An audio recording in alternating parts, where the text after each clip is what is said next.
Welcome back to the Booked Solid podcast. This is Steph, and I'm here with Hannah, along with a truly spectacular guest today, you guys. We are thrilled and honored to welcome Kristy Cameron. Kristy is an award-winning author of historical fiction, including bestsellers The Butterfly and the Violin and The Paris Dressmaker, along with her newest, The British Booksellers. She's also written nonfiction. Kristy's work has been named to Cosmopolitan's Best Historical Fiction Novels, the Publishers Weekly Religion and Spirituality Top 10, Library Journal's Best Books, and more. In addition to all of these illustrious honors, something really special and a first for our bookish besties is the fact that Kristy is a vice president and literary agent at Gardner Literary. So we have an agent here, everyone, today ready to chat with us and share all of her nuggets with you. Kristy has quickly made an incredible name for herself. She's even nominated for ACFW's Agent of the Year Award for 2024. You're just really easy to gush about, Kristy. So welcome to our podcast.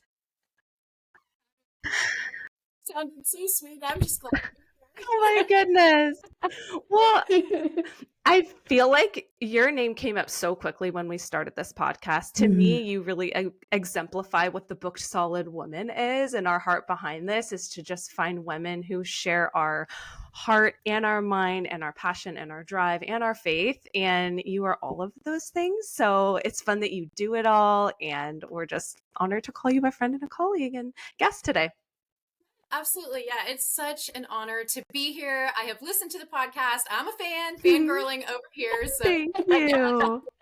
Thank you. The other side of the mic. I'm used to experiencing you all like at the gym or when I'm on a run, like through my AirPods. It's fun to be on this side of the mic.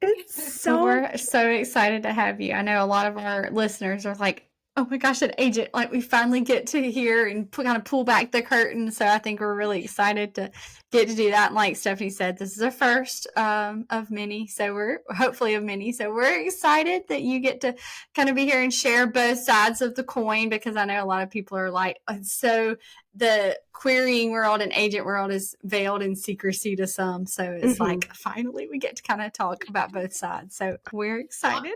I'm in my home office. The door is open. So if you wanted an open door, like you. I love it.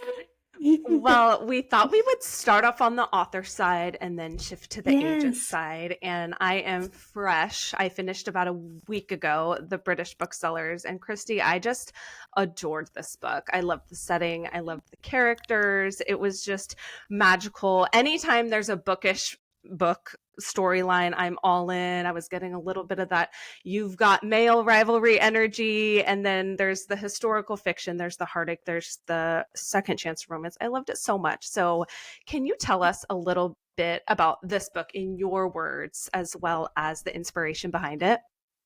Yeah, it definitely has that you've got mail vibe to it. And that's typically how I start with a novel. It's usually a fact from history or something that happened, whether it's interesting, whether it's courageous, whether it's heroic. And then I take that and I pair that with a question. So for my debut novel, it was about the art of Auschwitz, the women's orchestra of Auschwitz. And I remember thinking, all of the artists who were in the concentration camps, how would I have responded if I was an artist and I was in those just unbelievably difficult, horrific circumstances?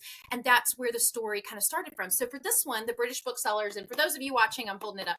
The British Booksellers, this one started for me. How would that work with something that I've always wanted to write about, which is bookshops? I always wanted to have a quote bookshop. Yes. This was the opportunity to do that after about a decade of kind of dreaming of that. But I asked this question, what would it be like if you had rival bookshops, kind of warring bookshops, booksellers across the street from one another, former best friends and loves, torn apart, and then here they are in kind of these bookshop wars, and then a real war lands on their doorstep. And for me, I really wanted readers to walk away, yes, and kind of have those hopeful, warm and fuzzies, right, from the romance, from the love story, but I wanted readers readers to walk away remembering, thinking about in the most difficult circumstances or uncertain circumstances that we can find ourselves in this broken world, there is still light, there is still beauty. And then this power of stories to bring communities, to bring people together, to bridge a divide. That was the big hope with this story. And then, of course, I'm just this big hopeless romantic over here. Yes. Love story. And we have love stories in the British booksellers. And it's funny, one of my really good author friends, her husband and she were talking about it, and they noticed that on the cover, the characters, we have Amos and Charlotte, that they look like the characters from the Yellowstone universe, 1923. Have you seen that show? They so do. Oh my goodness. Now I'm like, I can't unsee it. Right? I can't unsee this. And so me, I'm like, yay, designers, like you did it. It's such a beautiful cover and feels so true to them. And you also, as all good historical fiction or great historical fiction does, you just shed light on something that I had never heard of, this sort of forgotten Coventry Blitz and the terror of that, and how they were in that and then found love through that and built on their friendship. It was just a treat to learn a lot as I was falling in love with their story and rooting for them. So what does your research process look like with historical fiction? Are you a research before and then write, or do you research as you go? Yeah. Okay. So I should probably back up to answer this about a decade or so. When I was in college, well, I'll back up a little bit further to childhood. I actually wanted to be a Disney animator when I was a kid. No way. Yes, I wanted to be a Disney animator. Like, I'm the biggest Disney nerd, have gone to Disney World so many times, know all the history. And when I was a kid in the summer, and we're recording this in the summer, so I kind of have, again, my heart is kind of like, oh, the library, because my mom took my sister and I to the library every week in the summer. So for those of you who are listening, who are watching, going to the libraries really matters. Support your local libraries. It just means so much, in addition to supporting your local indie bookshops. But my sister was the big reader. She went to the fiction section. To this day, she's a teacher and a librarian at a global school. And my mom would take me as well. And I would go the other way. I would go to the art section and I would pull down big volumes of art history and Disney animation. And I would sit crisscross applesauce, in the middle of the aisle, and I would thumb through those stories. But the joke is, in our family, like, for those of you who are watching, I'm holding up my hands because I have these hands that can't paint, they can't draw, they can't sculpt, they can't do anything artistic. But I wanted to, like, be an artist, right? I was fascinated with the beauty of story. And so by the time I get to college, I thought, okay, it's not in the cards for me to be a traditional artist. And that was kind of before CGI and computer aided design was like a big thing. So I thought, what am I going to do? And I took those, those freshman classes, the foundation classes you always take. But there was this one time slot over here that I had, and I took like this 400 level upper level art history class. Fell in love, walked in there first day, felt this whisper on my heart, you're home. This is where you're supposed to be. And so that's where, to answer your question about research, that's where I learned. I'd already had this love for story, but that's where I learned how to research. I had no clue. There was no radar to become an author. No idea that was going to be the journey. I was actually going to be an art history professor. Like, that was the goal. Get a doctorate at the collegiate level on art history. And so everything in my world just kind of changed from there. But the research, for me, it's all encompassing. It's actually my favorite part of the process. So I do a lot of things in person. Pre-COVID, if budget and schedule and kids' school and everything aligns, I will travel. I have a book that is set in Ireland. It's called Castle on the Rise. And my family and I did a 9-day road trip across Ireland to research. What a dream. Castles. We walked in the all of those characters. I have been known. I once went to a working honey farm to learn about beekeeping. Knew nothing about bees. My agent and I once went to a vineyard outside of Nashville for the book The Lost Castle. Knew nothing about vineyards. And so if I can go learn from people, I'm a kinesthetic learner. So that means that we have to get our hands in things. We have to experience to learn it. That's kind of how I do my research. And so I will ask, like, if it's legal and it's safe, I will say, put me to work or tell me all about it. tell me all about your process. And so for me, the research happens as I go. I almost see the story like movie reel in my head. And I think you all have had that comment on your podcast before. It's almost like a movie reel, and I'm just recording kind of what my heart sees and what my mind sees. Yeah. And then the research is just kind of packaging that to help the reader get this experiential story. So what would it look like, smell like, sound like, taste like, and feel like to have experienced what my characters are? So to answer that question, sum it all up. Yeah. I do research as I go, and I do very immersive research. It's my favorite part of the process. I love that. And yes, I also like jealous. I know. I'm like, oh, that's so dreamy. And you're also in really good company with a couple of big Disney nerds over here. Hannah does Disney travel agent work on the side. And my last book, Suing Cinderella, is about a heartbroken girl who sues fictional Disney for making her believe in fairy tales. I didn't know until I had already done the research. I got advice from an editor at a publishing house that I should veil it and not make it Disney so that I don't, in fact, get sued. But I did 6 months of deep research on all things Disney. So hearing that about you in the animation and just everything the company has done and Walt's dreams, I love that you share that Disney heart. And I think a lot of writers and artists do, because you see what he did to, impact the world. And you just can't beat it. I know. And your research just really shows. I mean, you are hearing and listening, and you're with those characters. So well done. It's just so great. And I can't wait to read your other books. The British Booksellers was my first, and I can't wait to go read your backlist.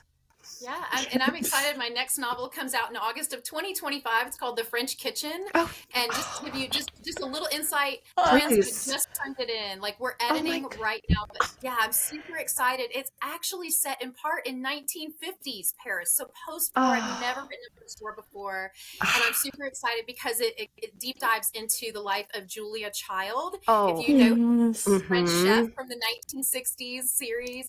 Yeah, so it's culinary arts. It's 1950s kind of Grace Kelly glamour in Paris.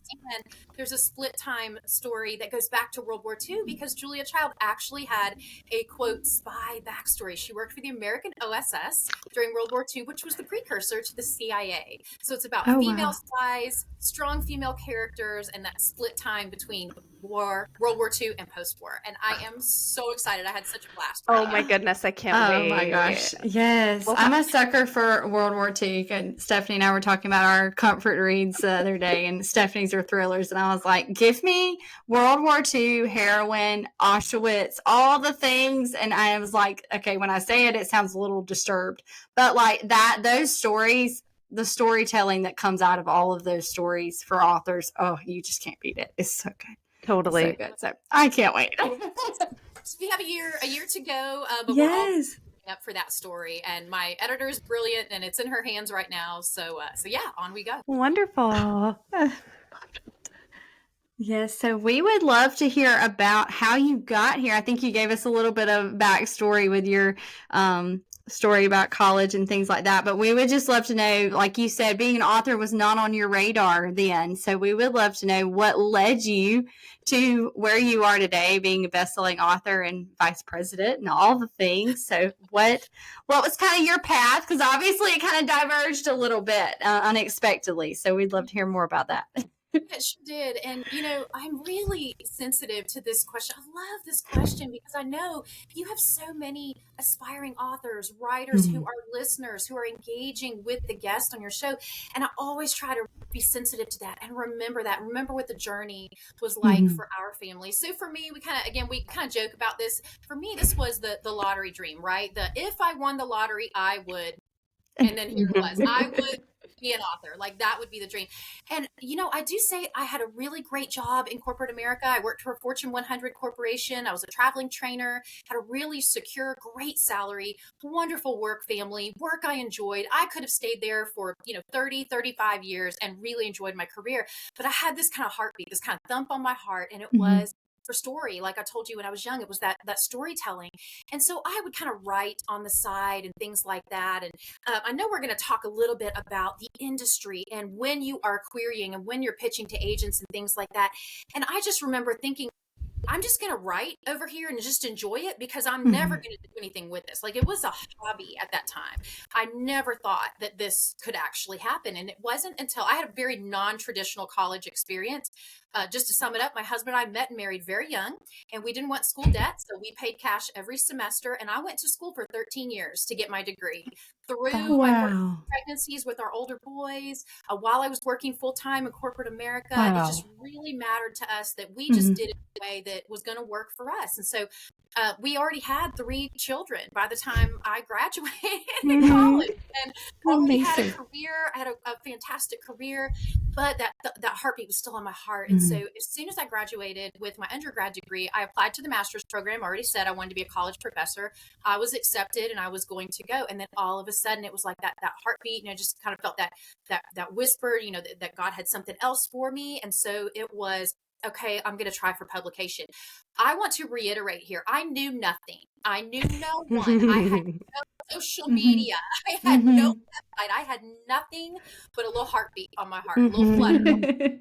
And so I started writing again. And I've heard it said before, don't quote me, but I know I'm on a podcast, so you're probably going to quote me. But I read one time that the average number of manuscripts that an author completes by the time that they are given their first traditional publication, their first contract, is 3 manuscripts. I was on manuscript number 9 before I got my yes. So I had manuscripts, tucked in a drawer on a floppy disk. Gen Z, Google that, Google floppy disk. That's how long I've been around, but I had floppy disk, right? Like, these manuscripts are never going to see the light of day. But my husband and I had this plan, and we said, okay, we're going to reassess every 6 months. I'm going to write. I'm going to go for publication. Like I said, I knew nothing. I knew no one. I went to my first conference and pitched my work to 6 agents and editors. And that's something I focused on instead of the workshops, because I knew I could get like the thumb drive later. I stalked that appointment board. And every time an appointment opened up, I was like, right here, Yeah. I'm ready to go. I'm ready to go. And I had 6 requests for my work. About a month later, we had 2 agents offer to represent, and we went with the agent with whom we thought would be the right agent for us. And then I love to talk about this because it's just a reality sometimes. We call the next 2 years the crash and burn years, because every time we sent my work out, I entered contest, crash and burn. Great feedback, nice people, but crash. And so we had to really get through that. And then for us, again, after those 2 years, I entered a contest, and I thought, I'm going to forget about it. I'm going to crash and burn again. It's okay. And surprise, surprise, I won the contest. And I actually had written the book that became my debut novel when I was on maternity leave with our youngest son, and I wrote it on my iPhone. I know that's crazy, but that was all the time I had. No, you're the third person. You're the third guest we've had in a row that said that they wrote their books on their phone, and I'm amazed by that, because I can do everything on my phone, but that is one thing that I have yet to be able to get my brain to do.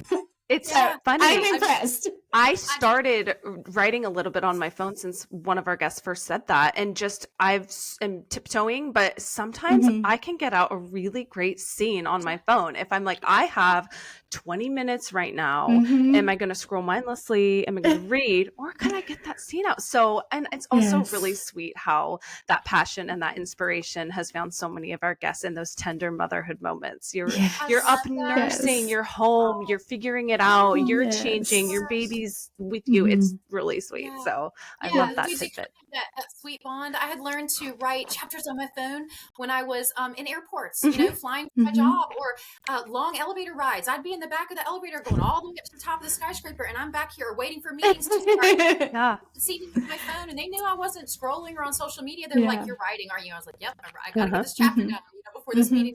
Totally. But all that to say, I entered the contest, and I thought I was going to do terrible, and I won the contest. And so then the judge of the contest was an editor at HarperCollins Christian Publishing, and she asked for my work. And I said, well, I actually just finished this other book on the art of Auschwitz. Do you want to see it? And she said, well, are you agented? And I said, yes. And she said, have your agent send it over. And it happened really fast after that.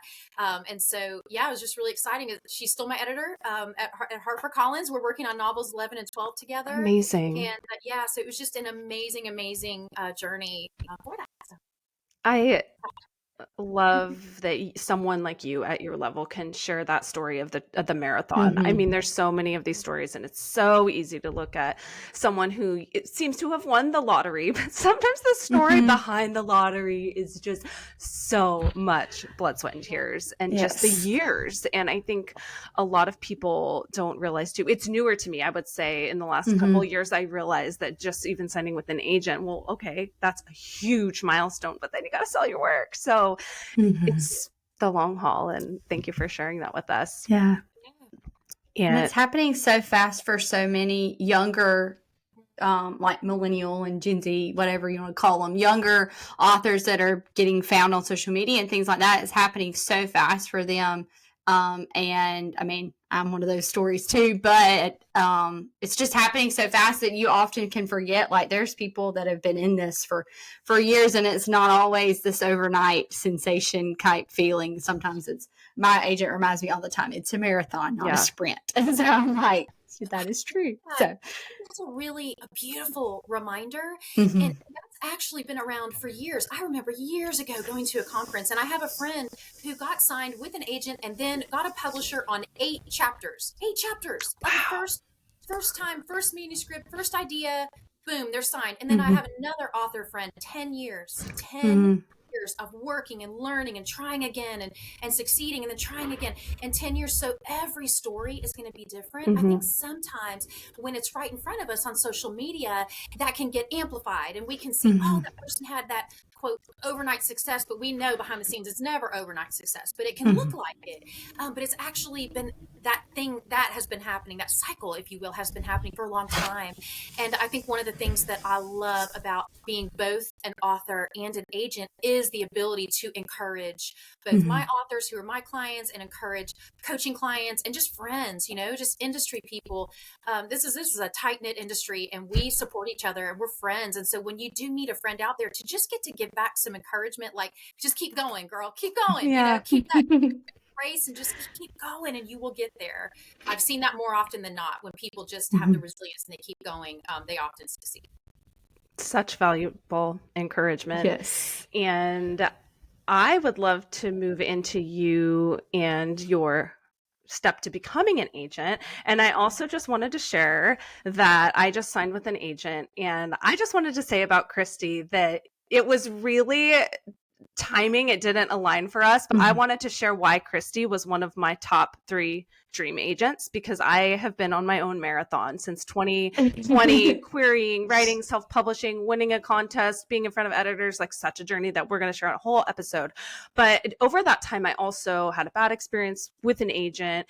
I was like, I'm done with traditional a couple years ago, but Kristy is so well respected in your industry. And a couple things I really loved about you, and I know a lot of our listeners, even since we got you on the podcast, people are like, I've queried her. Keep blushing, just soak it in. I loved your presence on social media. To me, that was so refreshing and fun. And I feel like it gave me a really genuine idea of who you are as a person, as well as a reader and an agent. So I think it's unique, and you see a little bit more of those agents kind of stepping in and letting us finally see a little bit behind the curtain of who you guys are. So I loved that. I loved that your literary agency, Gardner, has such a fantastic, solid reputation, and there's that accountability there. So you just have this awesome, solid machine that you're part of. And then I also wanted to say that you are just a really sweet, wonderful person. You're responsive, encouraging to me. And that just meant so much. I mean, agents, I know, are so busy. Your volume is intense. And for you guys listening, it's real. Thousands and thousands. How many queries would you say your agency gets a week? Like, do you have any idea?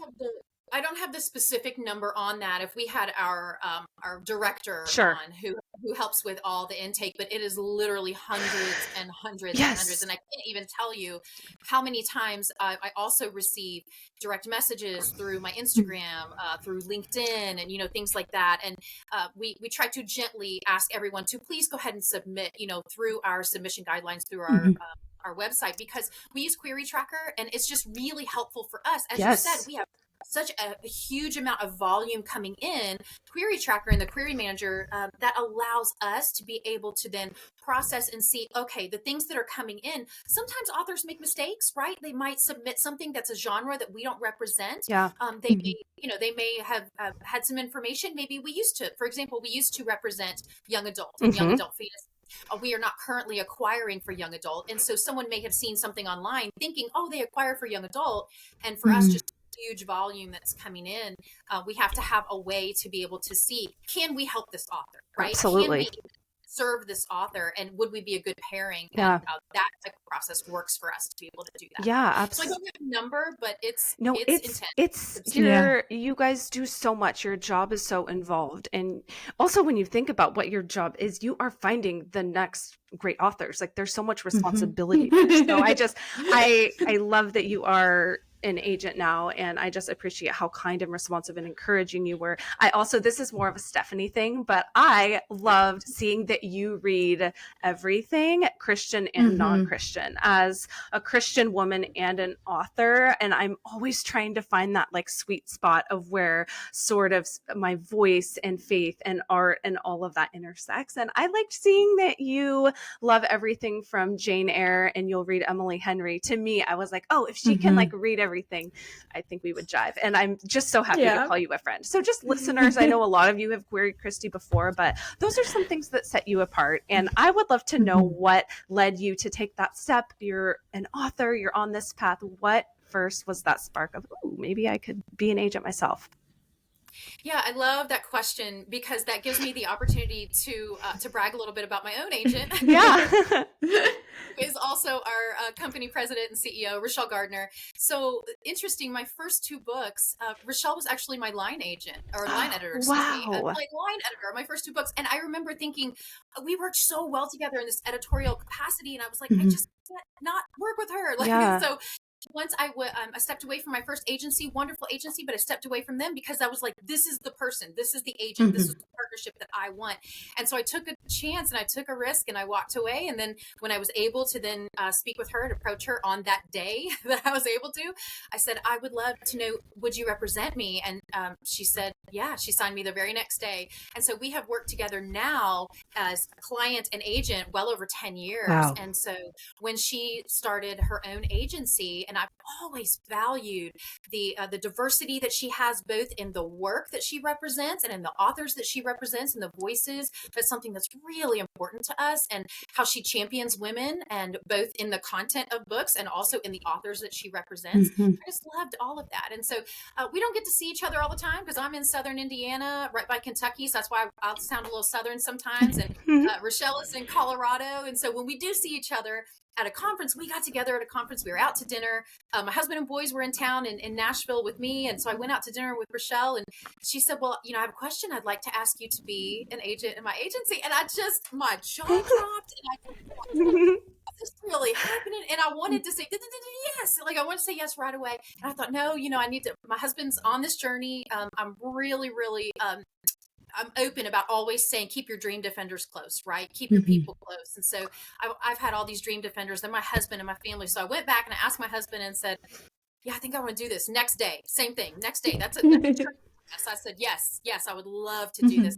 I had no idea that everything that I did in corporate America, all of the 15 years of curriculum writing as a traveling trainer, I was also a trainer who did new hire orientation classes. So I'd be on stage with hundreds of people doing video work, green screen work, before the people were doing video, all the things that I could then use, and all the experience I had in publishing, both from fiction to I had video Bible studies with HarperCollins, edited a series of Bibles for adults and young girls, had a Bible study journal. So I've worked with all these different teams. Fiction.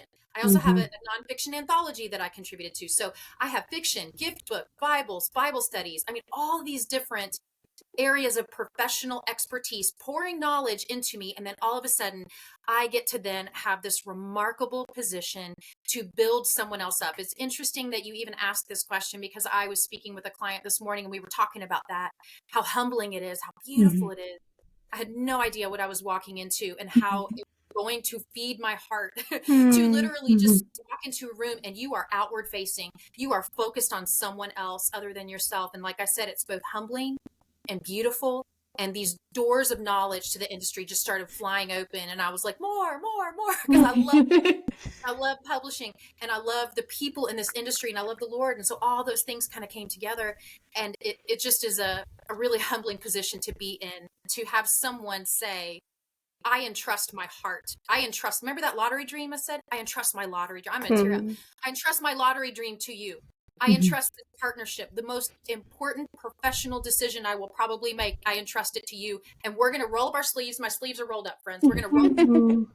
We're going to come to the table and we're going to dream big, and we're going to do this together. No matter how long it takes, we're going to do this together. That's what the job feels like. And now, almost 3 years in, I'm so humbled to be a part of it. I love this job. I love both of them, author and agent both. And that's why she's up for Agent of the Year, everyone. Exactly. Amen. Amen.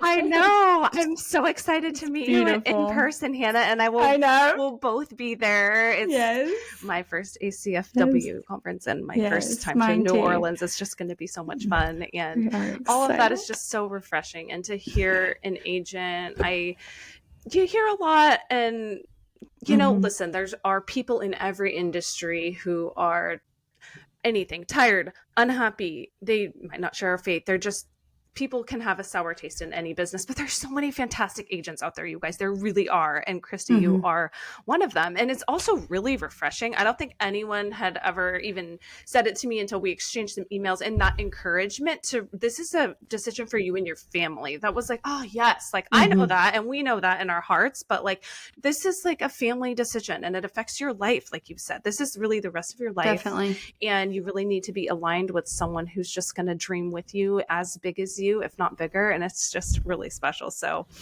we're cheering for you, Agent of the Year. We'll be at that gala just cheering you on, girl. Truly excited. Yeah, it's just an incredible group, incredible industry. And I'm excited for you to have your first ACFW conference, because we kind of have this joke that when you're at a conference like that, when you're at ACFW, every time the elevator door opens and someone gets out, it's like a reunion. And and, I mean, like, we are like 1 to 2 octaves up. Yes. It is that much fun. So you all are going to love it. I can't wait to see you when the elevator doors open. I'm there. We will sing, we will scream, we will shriek, and it will be super fun. Big hugs. I'll be waiting. I cannot wait.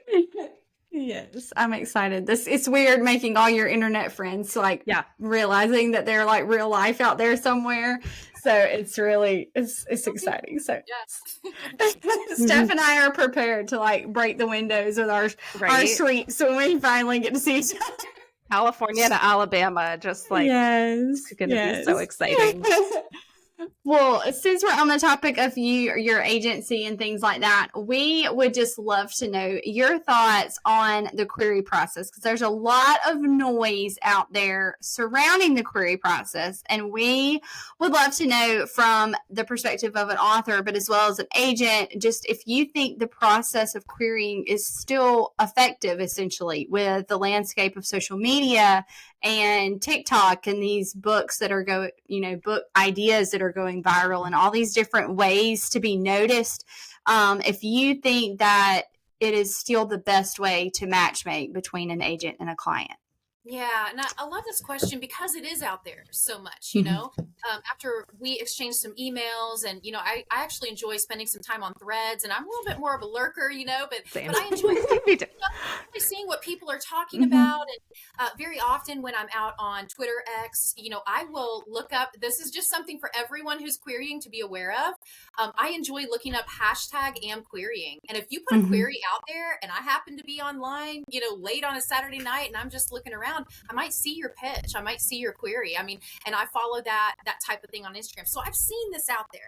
One of the things that I think is a huge part of this conversation, and it's not always easy to articulate this on social media, but it's that this conversation has been around for ages, for as long as I've been in the industry, and that's 12 plus years now. But this conversation is, I think, also about, and maybe more about, this process is just so hard. Yeah. It can be so long. It can be so taxing. It's so hard. And when I came into the industry, it was not so much the age of social media as it is now. It's this amazing opportunity to communicate through reels and through TikTok videos and things like that. But that conversation of how this is hard and I'm trying to get noticed, or now all of a sudden, do I have to have a large social media following? And for fiction authors, especially, how do I do that if no one's read my work? And it can be incredibly discouraging. And so one of the things I really love to do is to try to encourage, again, when I speak with writers at conferences, when I speak with my clients, when I speak with coaching clients, or even just friends that I meet online, I try to remind them, and it's the same thing my husband and I said for years when I was going through my crash and burn years. It was always, it's not a no, it's a not yet or a not here.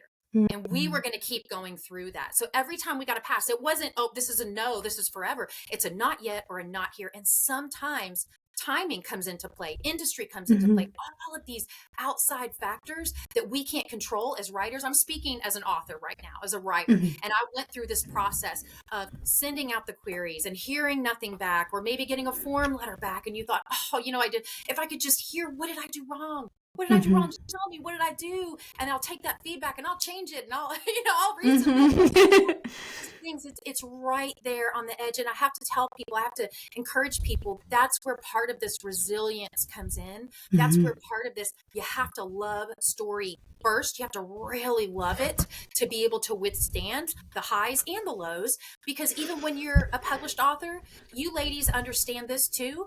Whether you are traditionally published, indie published, hybrid publishing, they all have the same level of respect. They all have the same level of love by your readership, but these are different journeys, and all of us have been on different journeys before. And so I just think it's really important to encourage writers out there that this process is hard and it's long. One of the things that I love, that I said that I try to do at conferences, if you can invest in going to a conference and pitching to an agent or an editor live, that's the strategy to take. I will remember people. I truly do. If I've seen you on social media, I've already kind of connected with you, and I'm not looking at a number. I'm not looking at what's your following. I'm looking at, what are you saying? What's your heart? What's your passion? What's the story? How's it connecting with readers? How are your readers engaging? Because I'm probably going to be one of them. I'm going to be one of your readers. The number one question I ask when someone sits down in front of me at a pitch session is, what are you reading? And if you have a difficult time telling me what you're reading, you've just told me a lot. You've told me that perhaps you're not ready to tell people stories because you don't have this love for story yet. Or for example, if you tell me that you write young adult or young adult fantasy, and I say, oh, really? Because I try to be widely read. I read a lot of different genres. And so I try to read a lot. And in that, and I'll say, oh, really? What are you reading? And they'll say, oh, well, I read mostly, maybe classic books or something. I'm like, oh, that's amazing. Because Jane Austen and Jane Eyre, I'm with you. Dickens, all of that. I am with you. But that tells me a lot. That tells me that you have the heart and the creativity and that you love story. But that tells me that perhaps you're not ready yet on the business side, because there are two things. There's the creative side. As authors, I remember every time I would query, I was querying from the creative's perspective, from the author perspective. But over here as an agent, I have to also look at it from the business side. There's two sides to this coin. I've got to look at it from, what are editors telling me they're looking for? What's selling on the market right now? As a reader, what am I reading? What am I looking for?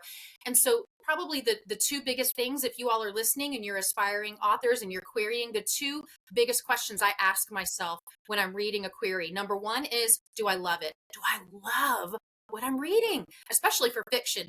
Wow, this person can write. Do I love it? And if I love it, secondly, is this writer ready to be an author? And there's a huge difference between being a writer and being ready to be an author. And again, I'm not talking about platform size. I'm not talking about those are assets. Those are additional things you bring to the table. But are you ready? This is like auditioning for Broadway. This is a Broadway. Are you ready to be out on a stage on Broadway? Because that's essentially what you're auditioning for. And that's why the process is hard. That's why it can be so disheartening to keep going. I think that's the larger part of the conversation that I said, I think it's difficult to articulate in a tweet or like a quick the heart behind it. At least that's how I see it. Yeah.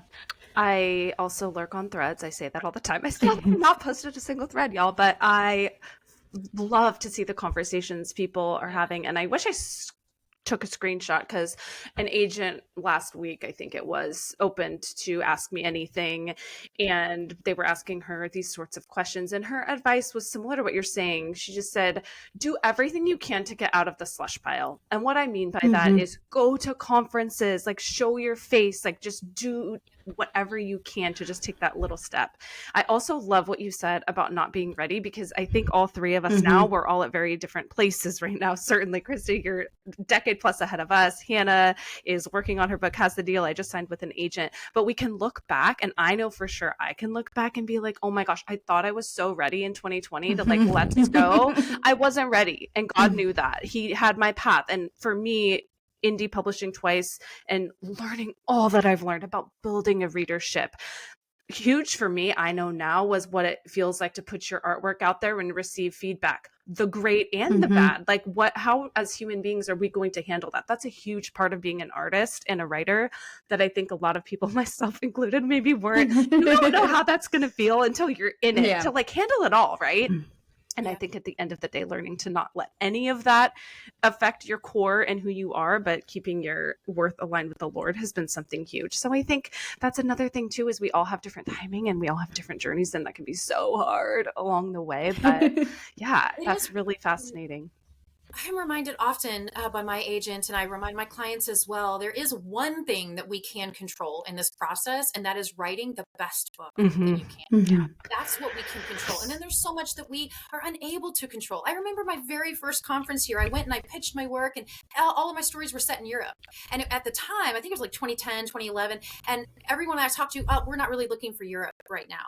And then I was like, but this is what I write. My stories are set in Europe. What am I going to do? So I go back to the conference the next year. It was agented, and then this amazing thing happened, and it was called Downton Abbey. And all of a sudden, all of these agents and editors were like, "Do you have Europe? Do you have Europe? We're looking for Europe." And so for me, stories hadn't really changed. Hopefully the writing gets better every time. But what was that? It was timing. It was an industry timing thing. And it was something that was out of my hands. It was something that I couldn't control. So there is a little element to that. Yeah. There's also a little element to that. Well, maybe a big element when your books are released, when they are out there with sales. And all of a sudden, where's the interest in the industry? Things, TV shows or, things like that. Like I said, like Downton Abbey, all of a sudden spurred this interest in, stories of the aristocracy and the peers in London. And all of a sudden they're looking for books like that. So sometimes we don't know. We can try to guess and we can try to predict, but we don't always know. So I think, anytime you can get, for me as an agent, the FaceTime, I will remember you. And the writing, especially for fiction. If the writing is just pristine, you're going to catch my attention. Yeah. So you touched on it a little bit, but something that comes up just constantly right now on threads, on the podcast, everywhere, the big platform word. What would you say to someone who just has that heart and is writing and maybe has the most incredible writing and story idea, but they're feeling discouraged about platform? How much as an agent are you taking that into consideration? Do you think that the writing is always more important? How much is it playing into your decision for you and maybe your agency? Yeah, that's a really great question. And I don't think that question is really ever going to go away. Right. As we continue to stretch and grow and have more opportunities to communicate with the world from the phone that's in our pocket, I don't think this question is going to go away. But the answer is a little bit more difficult to nail down because there's so many variables here. Are we talking fiction or are we talking nonfiction? Right? Are we talking in the general market? And for many of your listeners, are we talking in the faith-based or the inspirational market? There are really some differences here. So I think I can isolate and kind of focus on fiction, if that's okay. Of course. I think it's no secret in the industry that if you have nonfiction and you're pitching nonfiction work or you're pitching memoir, that you really do need to bring something to the table with that. So that could be like a social media following. It could be a speaking career in addition to credentials. So we'll put nonfiction and memoir over there. Right. And surely if there are any additional questions, those can be things that we can answer, hopefully online in comments or you post about this. But from a fiction perspective, the way that I do look at it is, and this is how our agency looks at it, from a fiction perspective, the writing is always number one. Always number one. And the platform is really less important. And when I say platform, I don't love that word. For me, it's more, how are you communicating, right? Like you're talking about your stories, you have your passion for an idea. How is that resonating with readers and potential readers? And for me, it's always that writing comes first. And if you have snagged me, if you want to hop over to my Instagram at Kristy Cameron, I have a couple of reels, and I'm doing a series of reels out there. I had an industry peer who was like, "Oh wow, this is really good information. You should do a series." I was like, "I will do a series." So I have 2 reels out there already. When a query comes in, here are the first 3 things that I look at: the genre, the era, and the setting. Is it a genre that I represent? Is it an era either that I'm interested in and or that's selling, and a setting that I'm interested in and or that is selling? Because we have conversations all the time, publishers and editors. This is what I'm looking for. So if an editor tells me I'm looking for beachy fiction, and you send in a query and it's beachy fiction, and wow, the pitch is good, the hook is amazing, that's the next thing I look at, by the way. If your hook is amazing and you've pulled me in and your writing is that good, I already have the editor in mind. In fact, one of my early projects, a fiction project, came in. I had an editor in mind. As soon as I saw it, I pitched it to that editor and we sold it. And that author had her debut novel. And it was like, so sometimes those connections, that business side, I'm looking at your query. If you've done your part and the writing is just spectacular, then everything else that flows after that is this something that's going to sell on the market? So, I mean, is that helpful to kind of give you a little bit of information? For me? So helpful.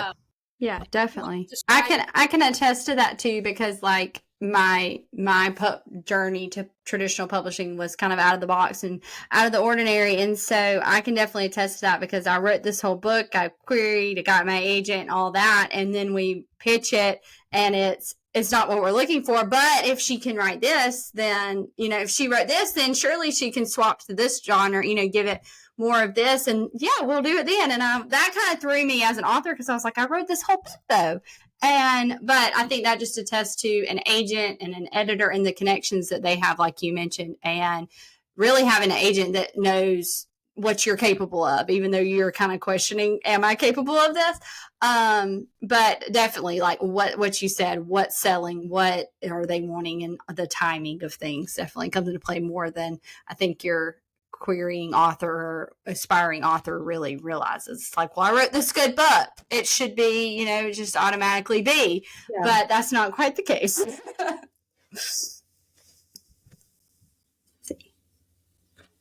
Uh-oh. Well, do you want me to keep going? Got a little frozen there, but I can keep going. We're good. Yeah, keep going. We can edit that out. Yeah. I was like, yeah. It's the portrait of an author, right? And so, and again, I always go back to art, but it is literally the portrait of an author. I look at your writing. If your writing is really good and spectacular, what are the assets that you bring to the table? Social media following, that's fantastic. Okay, that's not going to hurt. That's going to be a great positive asset. But is it the requirement? Is it the core? The core for me with fiction is always the writing. And then I go back to those questions that I asked. Do I love it? Do I think I can be the best champion for this author, for their voice, for their work? Because it's never just project one. It's never just the project in that query. Like you said, Hannah, it's always more than that. It's 1 year, 5, 10, 20 years down the road. I mean, I'm pushing 15 years of working with my agent. That's the goal. The goal is longevity. The goal is partnering with you to champion your voice. And I've said this before, and it really is my heart. As agents, we get really good at being in the wings of a stage. That's the place we actually prefer to be, because that spotlight, we get to spread that spotlight and shine it on you as our authors, as our clients. And then you, especially, if you're in the faith-based market, you're shining that spotlight on Christ. And so that for us, that for me is how I look at this project. Never just look at platform and say, we've got to have a certain number. I've never done that. And I hope I never have to. Yeah. We want to focus on beautiful writing and beautiful stories and what's going to resonate with people. That's the heart of it. Yeah. I hope our listeners are really encouraged by that, because we get a lot of DMs and just have a lot of conversations where people are really feeling discouraged. And I think it's just such an important message that the writing comes first. And also that you're not looking for like 10,000 plus followers. And I also hope, like, I'm on my own humble journey, you guys still, but I've never gone viral. I have never had 10,000 followers, but I have always shown up for the people that have been following me along the way with what God has given me at every step. And I think that this third time's a charm took a long time, but by the time God said, Stephanie, you're ready, it still, you guys, was not thousands and thousands and thousands of followers. It was, I focused so hard on my craft this last year. I literally was like, okay, I'm going to write the best third book that I can possibly write as Stephanie Mack, and I'm going to keep showing up for my people. So I hope everyone's super encouraged by that. And if Kristy's not on your list for querying, you guys, obviously, you're crazy, and get her on there. So, since we're recording in the summer, can I actually say I'm really looking for fiction right now? yes, I please. am really excited. Yes, tell us what you're looking for. Tell us what you're looking for. So everyone, we are recording this in summer of 2024. And coming up this fall, I have some travel. I have conferences that I'm going to. I'm accepting pitches. I'm absolutely looking for fiction that is romance, rom-com. I'm interested in even some steampunk. I haven't seen any steampunk, and I would love to see that. I'm looking for historical fiction. Really, really want to see strong female characters. That's something that as a reader I enjoy. So that anything that comes from history, or maybe even these forgotten stories of history or forgotten female voices of history, and how can we bring those to the forefront in 2024? Oh, I'm so excited. Like I'm literally like over here just, oh, please. I have time and I'm ready to go. I'm ready for some new projects to come in. So I'm really excited about that. So if that helps a little bit. It so does. Yeah.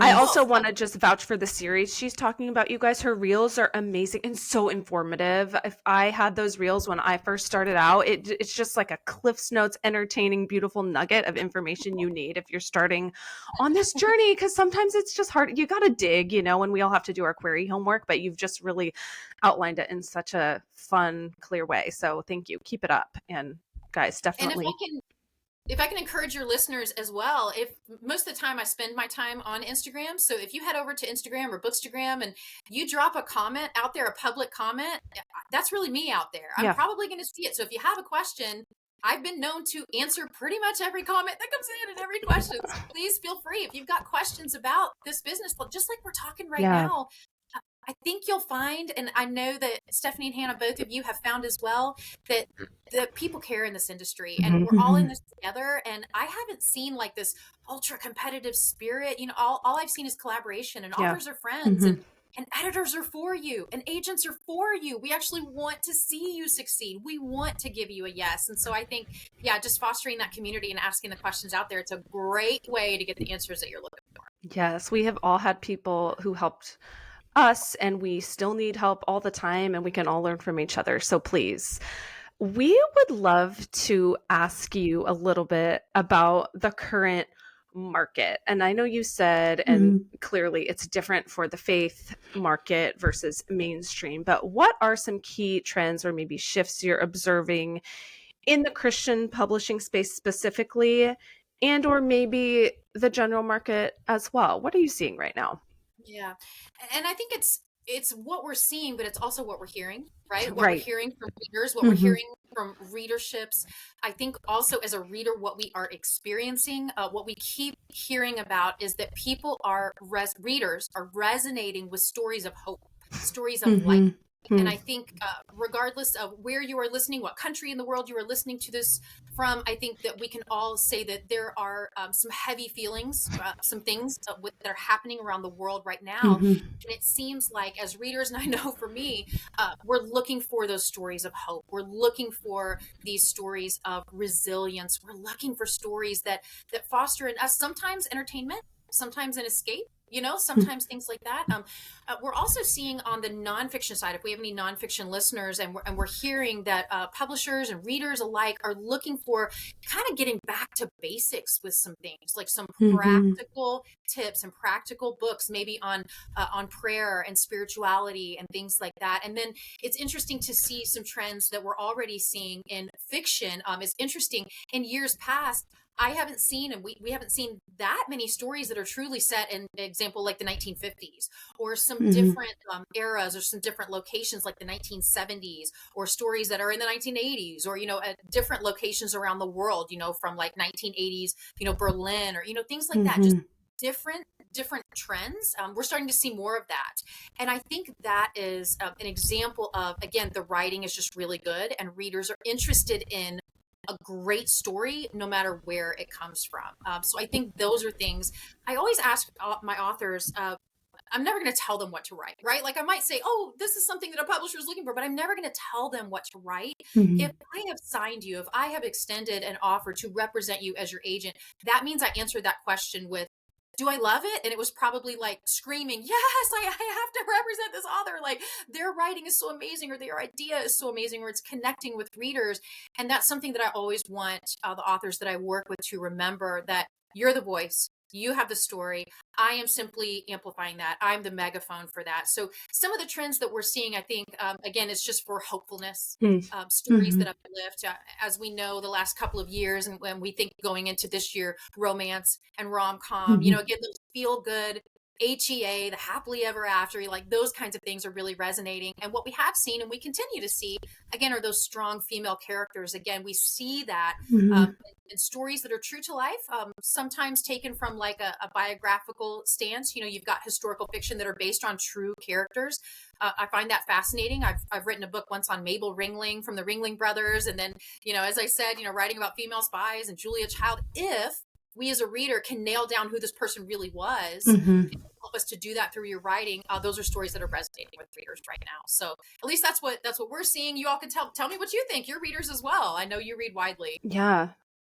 I think more than ever, I want to reach for something right now that's happy, just like uplifting. Yes. And I also, I don't know if it's what I'm gravitating towards as I get a little bit older, because I'm 38 and it might be different than what I read 10 years ago. I'm seeing more of an intersection between rom-com and women's fiction, which is also just what I happen to love to write, but I want some more meat there. I want, my rom-com to dive deeper, and I'm reading really wonderful work that's hitting that mark where I love the pure fluff, but I want like a little more meat. And I think that's with authors like Catherine Center is one that I just adore. And I think she really hits that sweet spot. Annabelle Monaghan, we get to talk with both of them this summer, which is just because I was dying to talk to them, honestly, because I think they're finding a really sweet spot. And I also think, just frankly, as a Christian woman, they're putting out work that I read and I'm not having to skip pages to not kind of wince at the content. That's me, personally, again, as a Christian, I read it all, but it's really nice when you're not having to kind of skip too much or recommend with several caveats. So I don't know. I am observing that too. There's a bit more mainstream that I'm liking that isn't like chock full of steam. Yeah, and one of the things that I think is you hit on this, and it's really exciting that we have different genres, but they're touching on both the raw and the real life. There are a few authors that I really enjoy. One I represent is Becky Wade. I have loved her books, romance books for years, and she just has the heart and the romance, but she has so much of the raw and the real life and real living. Another author that I value for that is Courtney Walsh. Very similar. Love her romance. I just finished Abby Jimenez, her Just for the Summer, and I love how she so seamlessly and artfully will tie in themes of mental health and things like that. And I personally identified with so many of her characters, and so yes, these authors and these books, we're just the choir over here, just putting it out there that there are all of these books that have so much substance to them, and I love that you all are championing that on this podcast. It's a really great thing to see as a reader, that I get to experience that from you. So thank you. We want to get Becky on season 2. I've been in her inbox, probably driving her crazy lately. Like, okay, can we nail it? And Courtney Walsh too.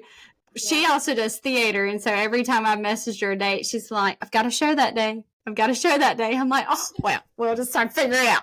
I know. And be readers of their work, because their books are fabulous. And is Becca Kinzer with your agency, right? Is, yes, Becca. She is incredibly talented, sweet as can be. Hopefully I'll get to see her again at ACFW, so look for her. Yeah, we will. I know, we're just like sharing our season 2 dream lineup, everyone. There's so many great writers out there. I think something else that Hannah and I talk about a lot, because it's the kind of books that we write, is we're seeing more. And you can tell us, Kristy, maybe what else you're seeing in more the Christian space specifically, where Thomas Nelson and Tyndale are publishing more fiction that seems like it can be a bit more mainstream / digestible to people who aren't, haven't only read Francine Rivers or Karen Kingsbury, our queens, we revere them, but something that can strike a little bit more in the middle, Do you find that to be true? Well, I would love to answer this question if I can, as one of their authors, as a Thomas Nelson author. Please. Yeah. Fiction career. I have been with the fabulous team at Thomas Nelson. Just my editor is fantastic. And I love that they have always allowed me to stretch and to grow with every book. I try to do something new just as a creative, as an artist. Back when I said I couldn't paint or sculpt or draw or do any of those things, now as a writer, I know that I get to paint with words. And so they help me to paint with words. But the thing is, they've never told me the words that I had to paint. And so I like that, because when I first started out, for me, the stories, especially writing like Holocaust, I felt like God had to be like, right there, right in the front. And I just on a personal journey, I pray with every novel, like, where is the faith thread in this story? Is it an undercurrent? Is it, right there? And for me, just the season that I'm in, for me, it's more of an undercurrent. And so I don't know that I can say it's a trend, because for me as an author, it's personal. It's very personal. I think all of us understand that. We're all writers. What we write is very personal, and it's my own connection to the world. It's my own stories that I'm sharing with the world. And and I have found in just naturally doing that, not even intention, just naturally, now my readership is more in a crossover space. And for me, that's a little bit of a comfort space, if I'm honest, because I spent so many years in corporate America, and so many of my friends, my peers and my acquaintances, my work family, we all came from different backgrounds, different faith backgrounds, different ethnicities, different religious beliefs. And never once, again, I was talking to a client this morning and I said, never once did I have to check Jesus at the door. Everyone always knew who I was. Every interview, whether it is in a faith-based interview or whether it's general market, every interview, I'm talking about the stories that I've written and the stories that we're sharing, the stories that have moved me as a reader. And you never have to check that at the door. You should be able to come as you are. And so I don't know that it's a trend as much as what are readers responding to? What are they looking for in their lives right now? And as a reader, I have found, believe it or not, there are some books that I read in the last year that were not faith-based books at all, and I saw God all over these books. I just finished the memoir Wild by Cheryl Strayed. I know I'm about a decade behind, but such a good book. I just finished that memoir, and it taught me so much about God and about faith, about my own walk in life. And that's not the point of the book. Or there are other books that have meant so much to me. So I think it's personal for the writer as it is for the reader. So I don't know that I can identify a trend, but I can say, as one of the authors, I will say that just my own heart kind of coming out on the page, different seasons will happen as writers. And that's kind of how it's worked out. Yeah. And that they're supporting you in that is so beautiful. And that, I mean, Thomas Nelson is just a beautiful giant out there, has been, always will be. And I love that they're incredible. Their authors are incredible. Yeah, that's so neat. Wild is such a great book. And I just started reading Walking on Water. Have you read that by Madeline L'Engle? I cannot recommend it enough. It's her sort of memoir book on craft and faith. And I'm only 4 chapters in, and my mind and heart are blown, because it talks so much about being a Christian artist and how so much of the definition of Christian art in the past is like, literally the words we use are like clean and safe. Not that there's anything wrong with using clean to describe romance, because sometimes it's appropriate, but like how that can just limit the definition of art as God wants us to share it. Like if we are always presenting the sanitized version of things, it just is very encouraging to me. So I heard about it from Patty Callahan Henry and Erin Phillips, a big indie author we had. They both recommended. I'm like, I'm going to pick up this book, but it's all of those things that you're saying. And I think what resonates with us as human beings at our deepest level is never going to be a trend. I think we're always crying out for meaning, and those beautiful pieces of art and work are always going to hit home. So thank you for sharing that. It's so fun that you have this behind the scenes perspective on so many levels. So thank you. Yes. Thank you. Well, why don't we close out with the question that you love to ask your potential clients? What are you reading right now? I kind of just told you that I just finished in under 24 hours, Just for the Suburb by Abby Jimenez. I just felt like I needed a fun romance, but her romance has depth to it. Yes, I was about to say, this is a little deep one. It is. Yes. read, but it really, really touched my heart. I also mentioned that I had just finished Wild by Cheryl Strayed. That memoir was just incredible for me. Before that, I had just finished a book that was available on Audible only, but it was a tribute to Mary Oliver. I have loved Mary Oliver's poetry. And again, I'm not super into reading poetry, but Mary Oliver has touched my heart in so many ways. Her work resonates for generations. It has resonated, and it will continue to do so. I'm reading a lot of research books, as you know, because I was working on my novel. And can we talk about this for like 10 seconds about the book Hangover? So you read these amazing books. Oh my gosh. And then, I'm texting my friends and I'm like, what do? I have this massive just read these amazing books, and I feel like there's so much pressure to follow that up with an amazing book. The choosing the book is one of the most difficult things we will go through. So true. Yes. Asking me what like right now today, because I just finished Just for the Summer. I don't know. I know. It's so hard. It's so hard, and comments here on social media recommend recommendations. I know. If you haven't read the book by Cheryl Strayed, Tiny Beautiful Things, have you ever read that? I haven't, but I've seen it. I just got chills thinking about that book because it's an advice book. Every chapter is a person, a human being writing in for advice, and Cheryl responds with a personal essay. But the advice to me feels so grounded in truth that it's not Christian at all. And by all means, not everything in that book aligns with my values necessarily. However, the echo of just straight up wisdom, like jaw on the floor. It's a beautiful read. Just these people and what they bring to Cheryl Strayed and her wisdom. That's a really good nonfiction read, one of my all-time favorites. But if you're feeling the Hangover vibes, maybe wait a minute because it's very emotional. Couple of books that I loved most in the last year. This year, my favorite fiction read so far is The Women by Kristy Hanna. Me too. Yes. Loved that book. And then a nonfiction book, more like memoir, All the Beauty in the World. It's actually written by, and I think I have it up here on my shelf somewhere. Sorry, friends, I'm looking at my shelf. I don't see it. I moved it to the other ivory shelf because everything's color aligned. But All the Beauty in the World, go ahead and Google it, look that up. It's actually about a gentleman who was a guard at the Metropolitan Museum of Art for over a decade. Wow. And so he is, oh my goodness, again, so much about my faith. It's not a faith-based book, but so much about the lens with which I view the world through my faith, through art, being a creative. It was just phenomenal. And I tried to read it at the gym, and that didn't work because I was trying to run on the treadmill with a highlighter. It's going to hurt myself. But yeah, so those are a couple of my favorite books of the last, year or so. I urge you to pick those up if you're looking for something that's just a beautiful, inspiring read. Those are two top on my list. Thank you so much. The Women had Stephanie and I both in a chokehold for. That was one that I don't think either one of us read a book after that for like 2 weeks because we were just like, it was so good. Thinking about it, yep. It was just so special. Yes.